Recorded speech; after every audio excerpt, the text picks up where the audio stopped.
almost every practice, but I guess why do you institute it and what's the benefit there? You know what? Early in the season, we didn't do it as much. We would just break the kids up, tell them go, make 50 free throws or take 100 free throws, try to make 85.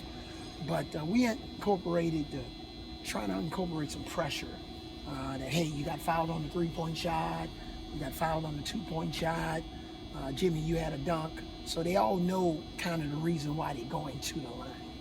And if they don't make them, we got to run. And the teammates at that point, at the end of a tough practice, don't want to run. So it's an accountability, it's a responsibility. So hopefully we'll get some better carryover on it because whether we shoot a high number of free throws or a low number, the key is shooting a high percentage. You also had Jimmy is like the last one up kind of thing, or one of the last few up. Well, yeah, just again trying to positive thoughts. The drill is not necessarily for them to fail. I'm trying to build confidence. So it's not like a pass-fail class here on campus, right? It's we want you to pass. We want you to be successful. So trying to, put some positive thoughts, especially in his mind.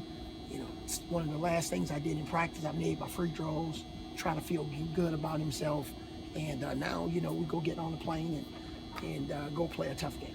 Where's the team's confidence level coming off the Tennessee win? Well, we can't be overly confident. We were down late in that game. Yeah. And if it wasn't for a pretty strong surge there at the end, we get another L. So it's another game where we left 25 points on the board because of turnovers, poor execution, poor spacing, taking bad shots, on-time, on-target passes. So, again, if we would just do those things like we did at the end of the game when we got scared, it's amazing what happens when this team gets a little scared and have what I call appropriate fear, then they start to play better. So, so the schedule's leveling out now a little bit compared to the first 2 or 3 games we had.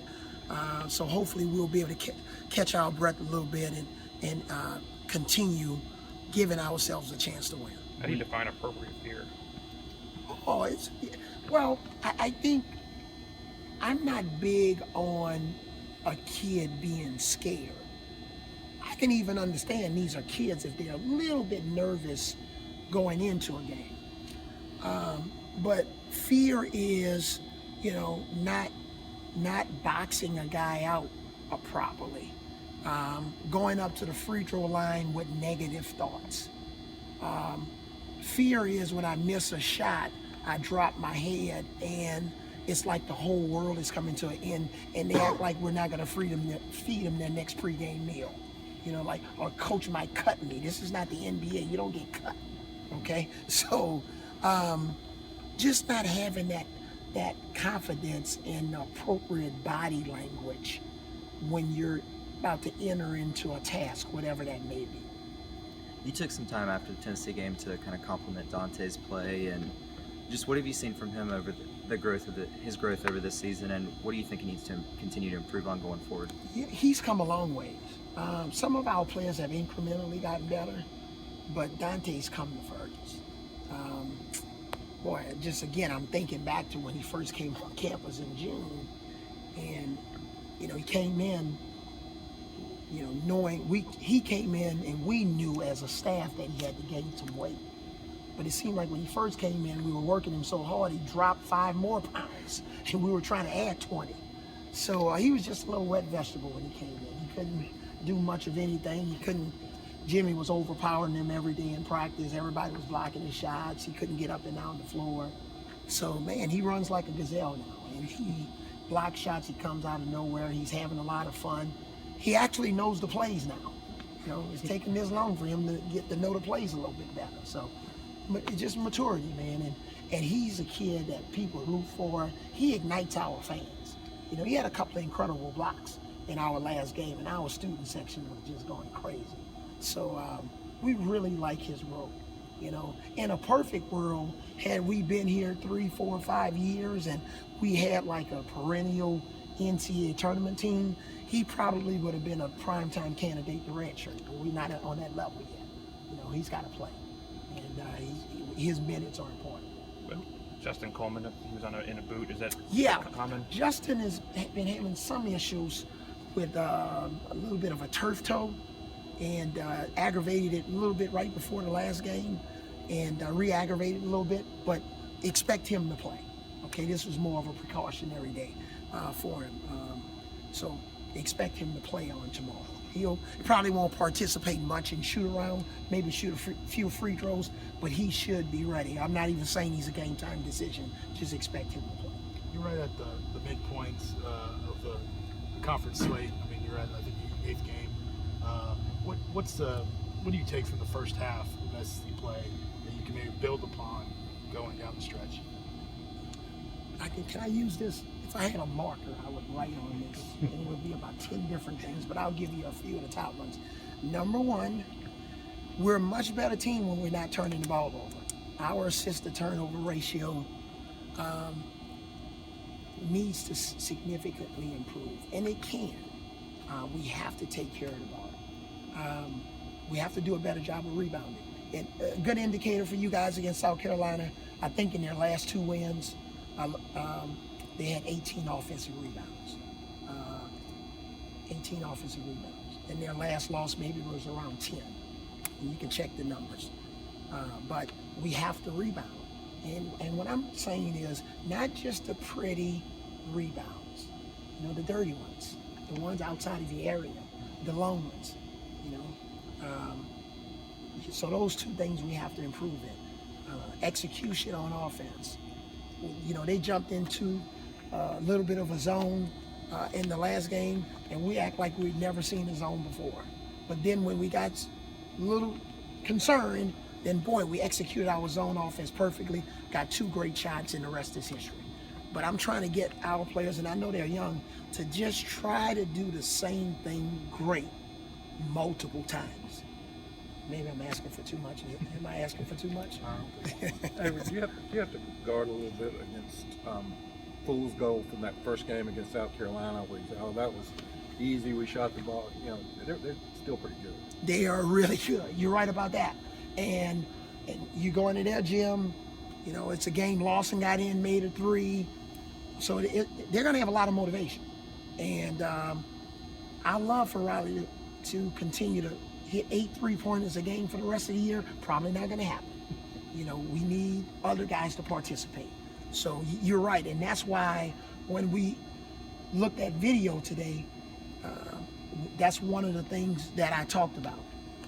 We're not that good. To underestimate a team. We're not that good that we're walking into this game thinking we're a favorite. We're always the underdog. Now, maybe next year or the year after, guys, that'll be an old excuse, and you guys can talk about me on social media. But this year is the truth. All right, we're never a favorite. How do you deal with get the point across to these guys? I mean, you mentioned earlier this year multiple times that you've been on the road in NBA environments where these environments you're kind of used to. How do you kind of get these guys to maybe settle down or have their expectations at a level that's actually going to be? It really is not their problem. It's mine. I have to do a better job with my timeouts. Okay, I got to do a better job of, using some timeouts earlier, teach a little bit better during those timeouts, make sure I'm in the huddle early, make sure that I'm crystal clear on what we need to do. I got to do a better job of settling them down. They're young people. I'm the coach. I'm the one that has the greatest responsibility of anybody on our team. So I got to do a better job of that. I've been in those situations, so I got to do a better job of coaching them up in those situations. And it's not easy. Winning on the road is tough, guys. I mean, look at what's happening over the whole landscape of NCAA college basketball. Look at it. Winning on the road is not easy, and especially for a team that just basically was thrown together this year. We're not the heavyweight champs of the world. We have to play right. But during those situations, I've gone back and not only do I evaluate the players, I evaluate myself in terms of the craft of coaching. How did I manage a situation? Was I clear? Was one of the boys confused, the young men confused when I drew up a play? So there are a lot of moving parts. And that's why I came back to coaching. I love it. Is there a difference between NBA level of that and at the college level that you're maybe kind of adjusting? Not really. Mm-hmm. No, everybody needs to be coached. The only difference sometimes is on your better teams in the league, they have generals on the floor. You know? Yeah. Yeah. So here in this situation, I have to be the general on and off the floor until we grow some people. And maybe that's Dejon in the future. You know, Retton does a pretty good job of it right now, but for the most part, he didn't even plan on playing a lot of point guard this year, right? Our deal was move you off the ball. Let's let Dejon and J. Cole handle most of the ball handling responsibilities. You'll be more of a combo guard. But, you know, so Retton has done a pretty good job of trying to take on some more of those leadership responsibilities on the court. And boy, he's flourished in that role. Kind of one more question. Talking about Retton, I think after last game you talked about how this team relies on Retton a lot. I mean, you kind of depend. How much is that to put on one guy's shoulder to be the point guard, to be possibly a leading scorer, to help in the rebounds? I mean, that's. We don't have any other choice. Yes, look down our bench. There's not a whole lot of options, and players with and players with experience. So he's got to do it, and he embraces that responsibility. There's no surrender. Look at the kid. We ask him to guard the best players. We ask him to drive the ball. We ask him to take and make threes. We ask him to make on-time, on-target passes, make your free throws. But it's a great life lesson, And now Arthur's starting to mature more and embrace a lot more of that responsibility. So is Riley.